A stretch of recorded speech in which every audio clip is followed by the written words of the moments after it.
I believe that banking industry needs to start waking up and catching up to what is happening on the street. When you actually walk into an office of any investment bank, it is still the same look and feel as it was in the 80s. Is quite dark cubicles, nothing green. Maybe you're gonna get like a coffee machine somewhere, um, but it's kind of designed just to put your head down, do their hours, and kind of just leave.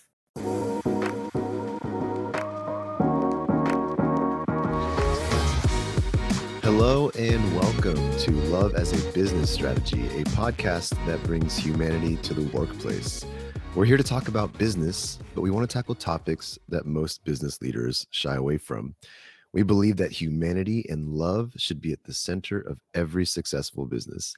I'm your host, Jeff Ma, and I want to have conversations and hear stories with real people and real businesses in the real world. And my guest today is Kasia Siwosz, originally a professional tennis player. She then moved her career into investment banking and entrepreneurship, eventually leading her to combine her experiences from the financial world with elite sports, becoming a career coach for mid to senior level bankers. She specializes in helping bankers with career transitions, promotions, and the development of essential leadership skills that will take them to the next level. Kasia, welcome to this show. How are you? Hi, Jeff. I'm great. Well, thank you for having me. Absolutely. And I'm so excited to have this conversation because in many, many ways, you're playing in a very unique space, whether it's from combining your professional sports background with the business world, but also specifically focusing and coaching on kind of leadership behavior and skills in specifically the financial aspect in the banking industry. So I want to dive into all those things, but I have to start with a little bit more about your professional tennis background. Tell me about your career in tennis. Yeah, absolutely. Well, Jeff, I am originally from Poland, and as a little girl, growing up in sort of very early stage post-communist country, I would say sport was probably one of the very few areas where you had a possibility of, seeing the world. It was early days where not everyone was getting a passport. So I would say sport back then was considered something probably a passport to outside world more than even education. And it started, as a hobby where I followed my brother.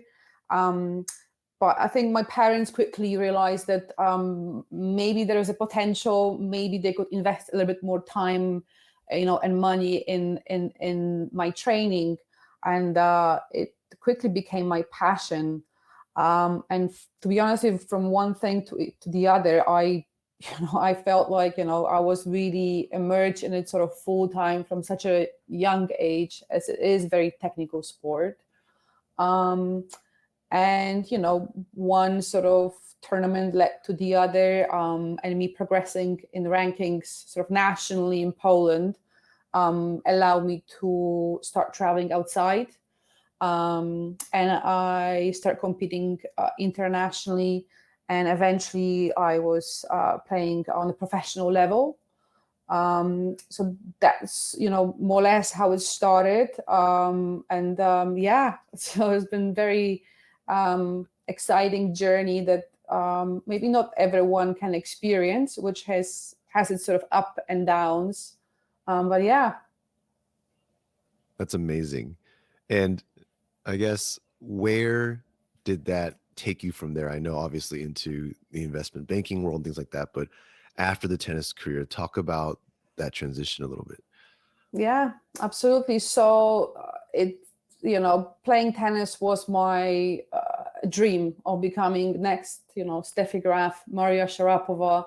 And to be honest with you, probably anyone else out there that is pursuing professional sports is something that you wake up with and go sleep with thinking and dreaming about. But I personally reached a point where I was good. I could be better, but I've made a conscious choice of ending the journey because I was given an opportunity to move to the States where I could get a scholarship. I could continue playing tennis and get a great education. So it was not an easy transition or an easy decision to, I guess, go from this part of my life that was essentially consuming it all um, to something completely different. But it was something that I thought is the right choice for me if I wanted, to have a different life outside of tennis. Um, and so I've transitioned, and I will continue playing tennis at UC Berkeley at a very high level. And that transition was very interesting because I was always a part of very individual sport that tennis is, where it's very difficult to make friends with your peers, that you might be competing against, into a very sort of team-oriented environment where even though as a tennis player you play your individual matches, if you combine them and you win your match against, I don't know, we were playing against Stanford or UCLA, if I win my match but we collectively lose, I still lose. So it was a big change for me and a transition where I had to start thinking, well, you know what, I have to actually do more than look after myself. And those skills were just not present.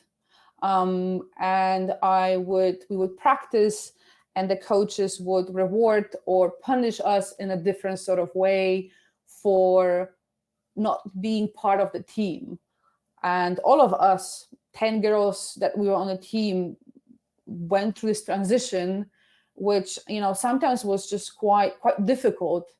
But looking back, that was probably something that I remember the most and has changed me in so many ways, to really appreciate the power of being on the team, of the power the support that you get from your teammates through different times, regardless whether you play position number 1 or position number 6. It's really irrelevant.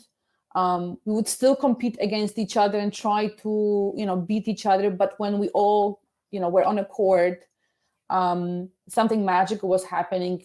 In a sense, we would cheer for each other. It was not so much myself in a zone. It was thinking about, seeing my teammate, 2 courts down, let's say, losing, and even just, shouting across the court, let's go Natalie, or let's go Marie.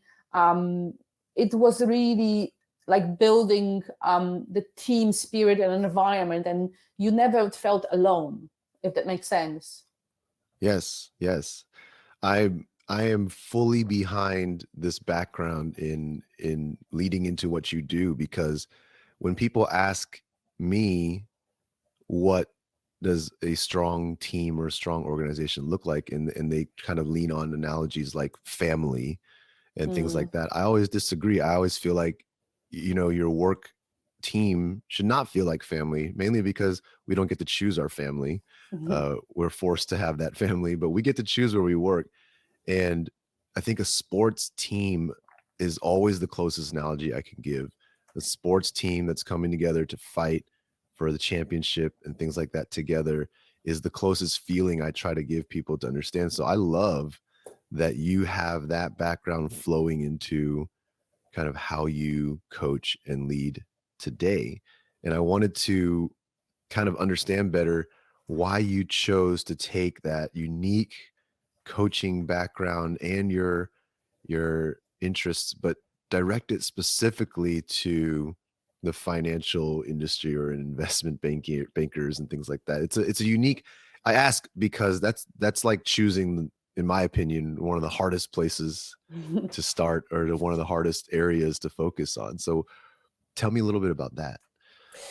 Yeah, you are 100% right. I mean, first of all, it that was my experience in banking that led me to um, well, I was able to connect with my clients much better, understand their journey.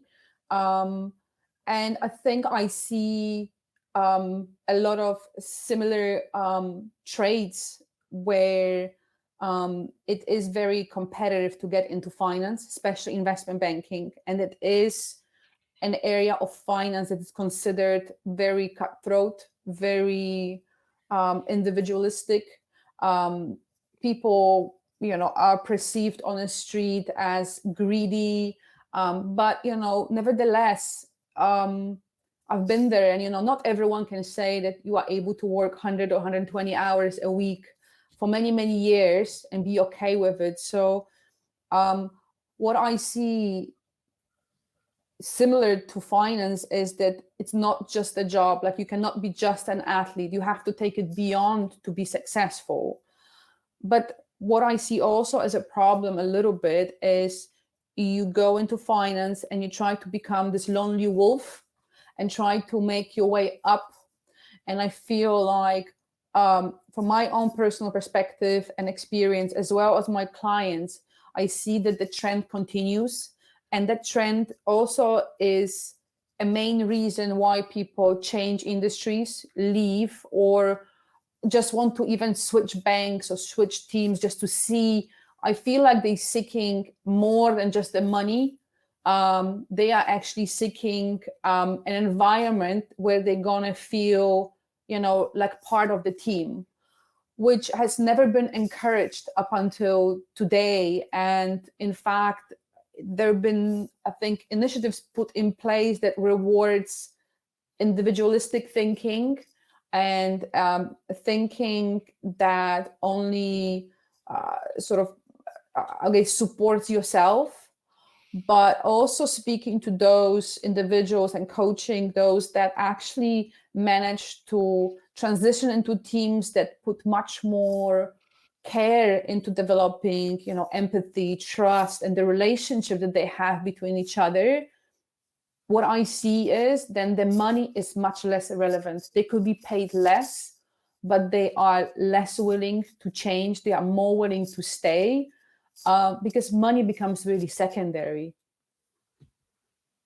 So it's very interesting because financial industries and banking, these are very much obviously driven by the bottom line. It's just about, and there is this perception, like you mentioned, of greed and things that are prevalent, but they're based off of, I guess, some realities of the work, the business, and especially how the industry has developed over time. So what is the reason that these types of things, like behaviors around teamwork and working, helping others, why is that important in an organization that really just cares about bringing in maximum amount of dollars, and individual performance is currently praised, right? For a reason. What is that reason, and why should it matter? Why should it change in the banking industry? Yeah, you see, Jeff, I think up until recently, banking has been perceived as probably, one of the most prestigious professions you could have outside of college.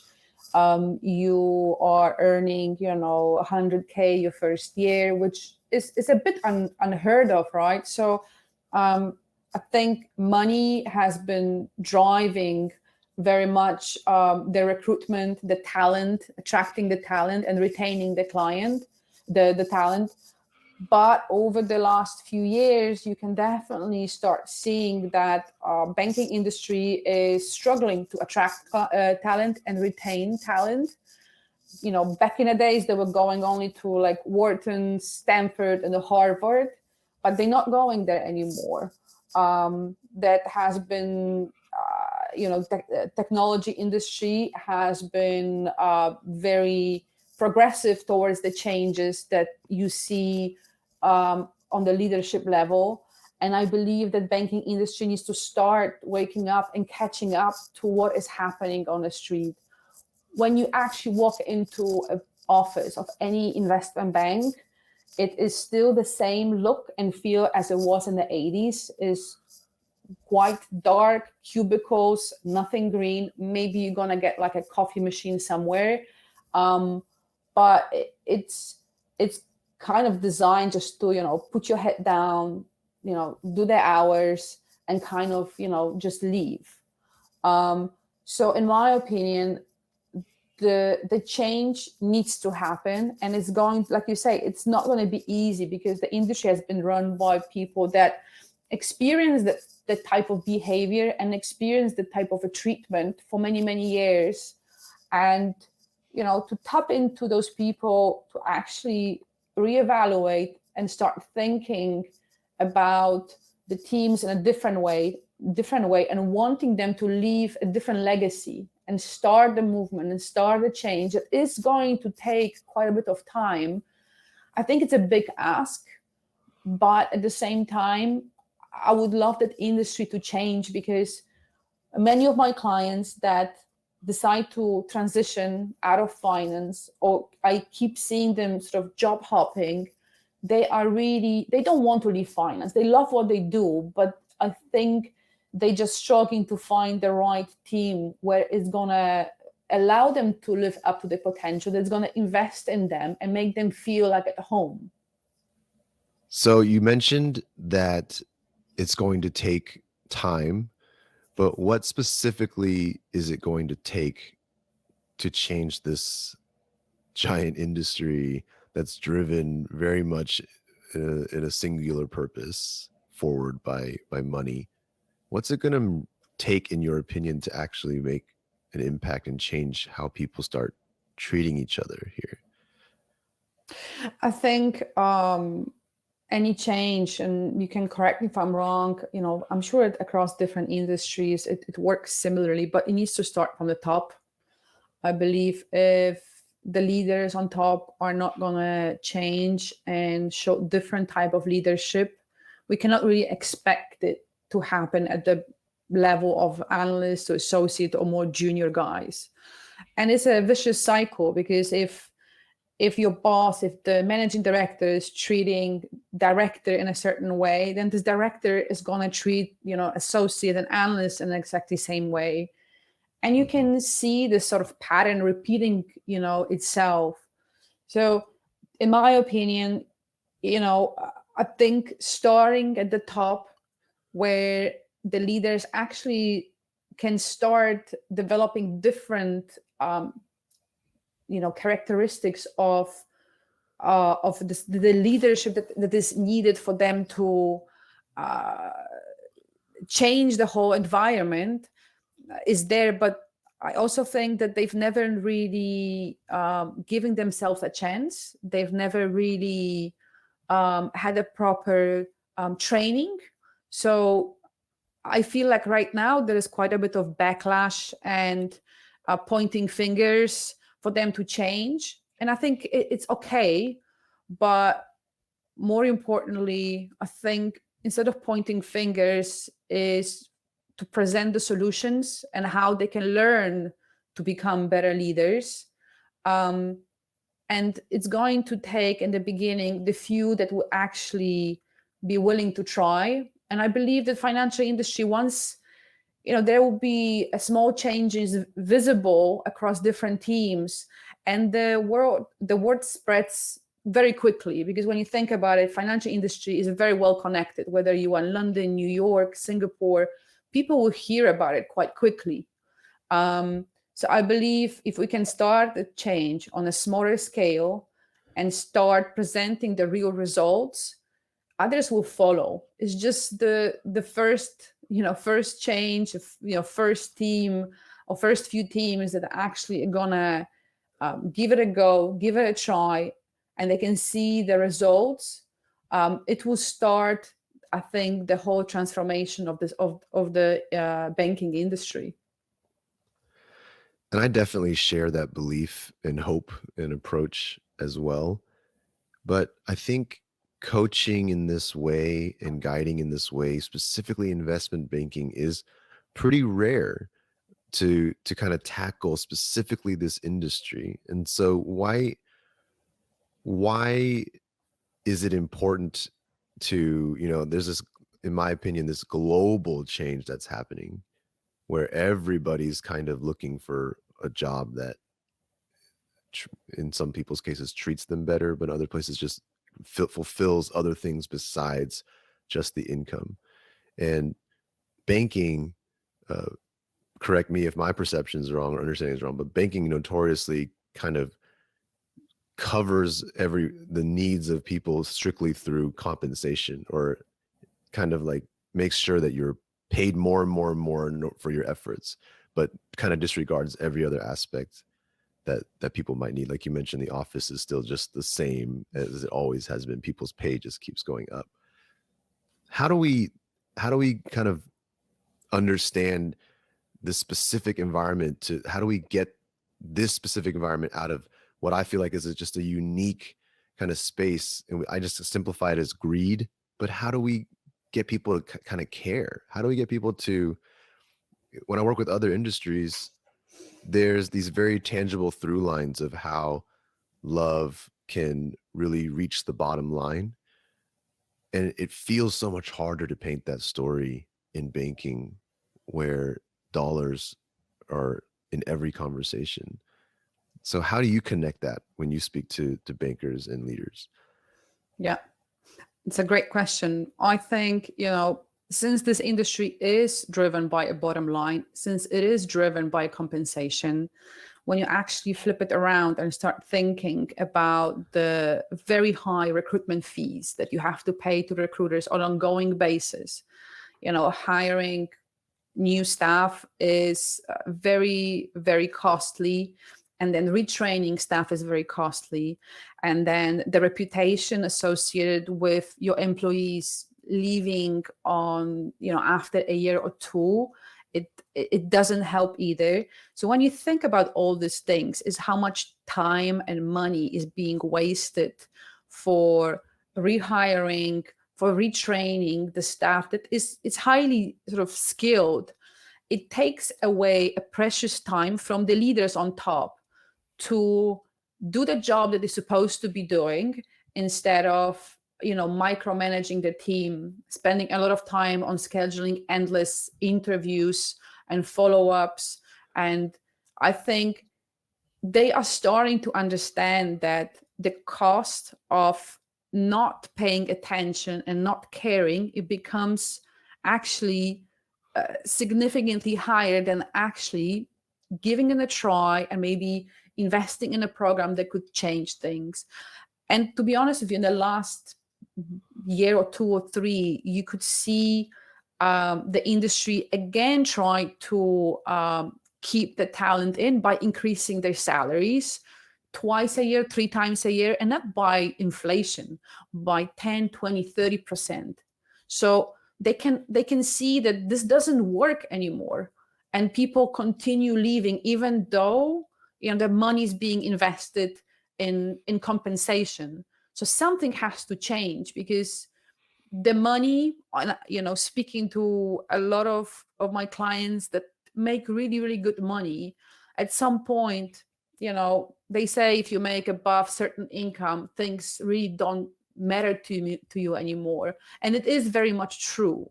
I coach people that make, very, very good income, and they are looking for something more than just money that will bring them joy, satisfaction, and they want to be part of something better.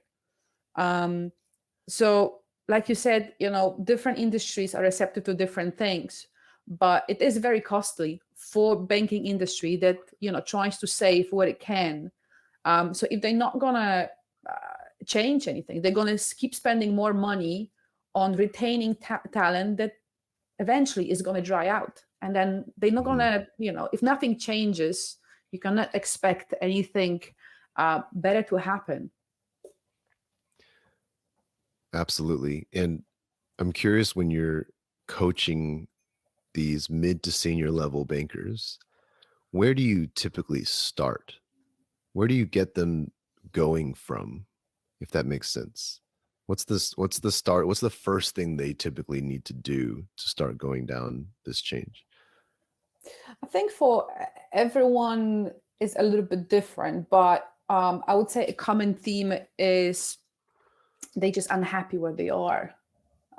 They want to change, and a lot of them are questioning whether they should change a job because they fear whatever else they move, it's going to be the same thing.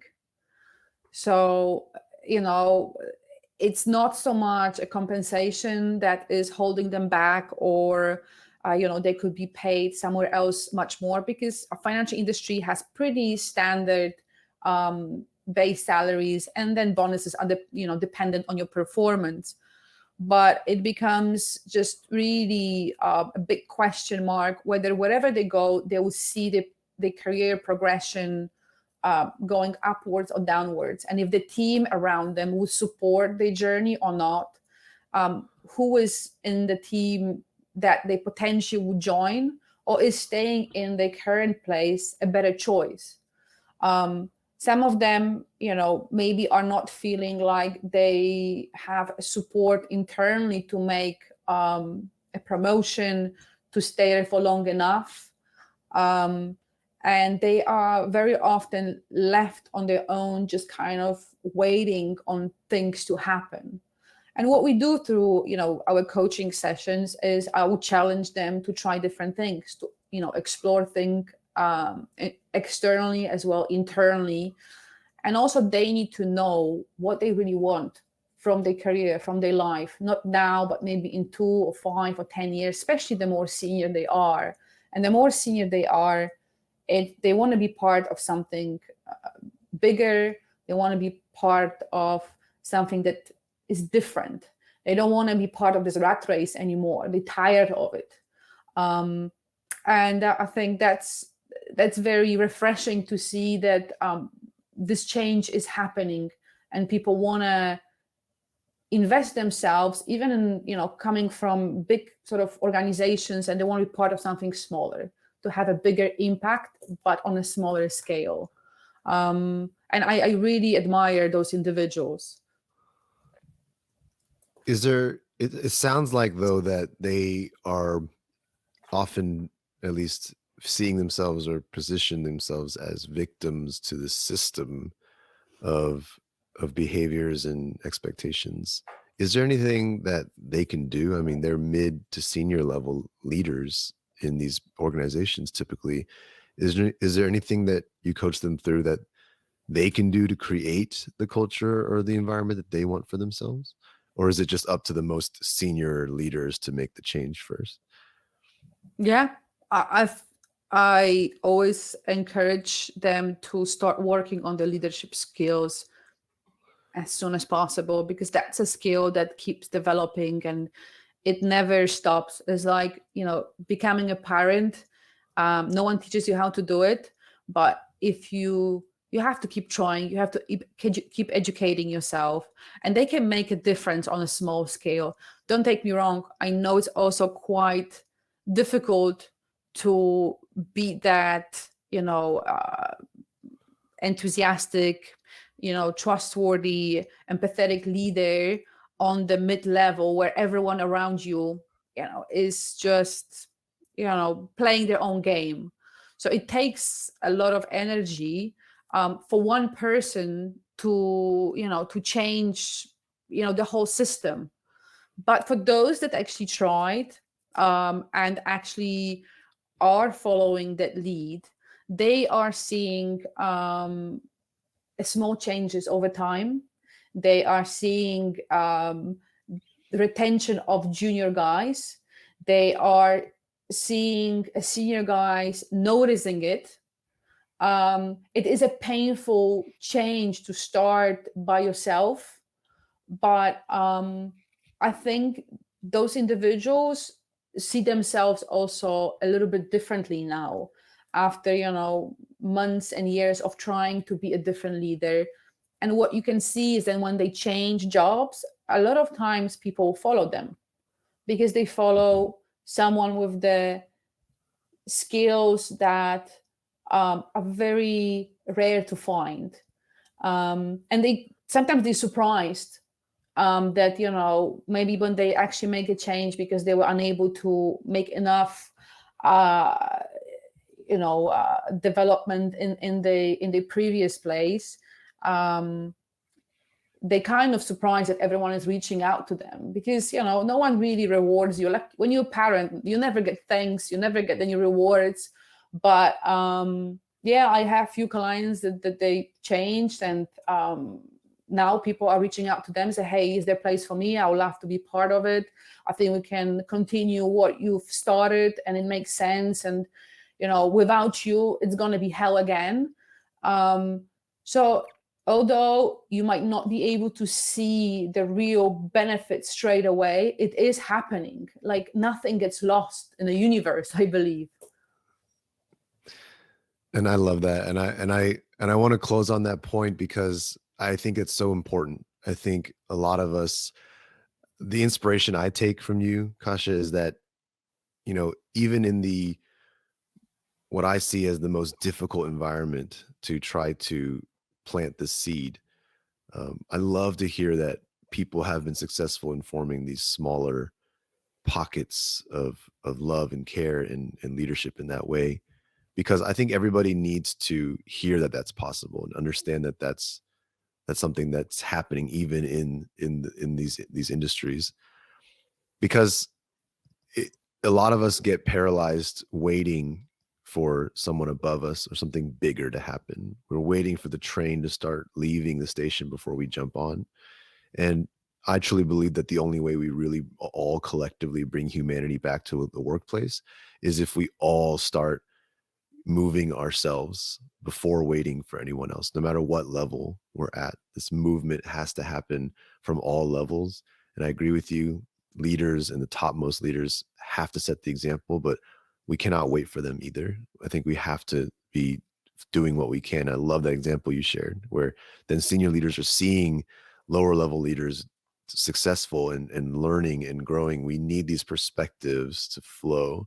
And so I'm really excited that you get a chance to kind of coach people through that and see that. And it's heartening to know that that's happening in the industry.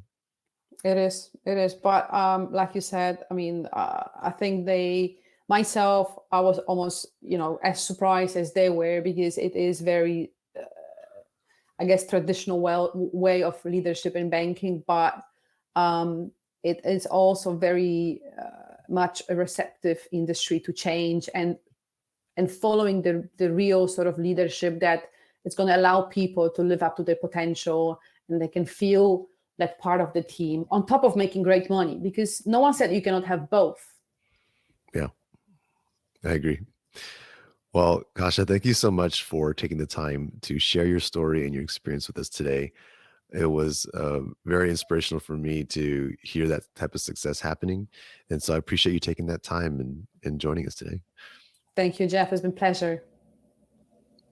To our listeners, appreciate you as always. Please continue to subscribe and rate the podcast, but also check out our book, Love as a Business Strategy, if you get a chance. And with that, we'll be putting out another episode next week. So we'll see you all then.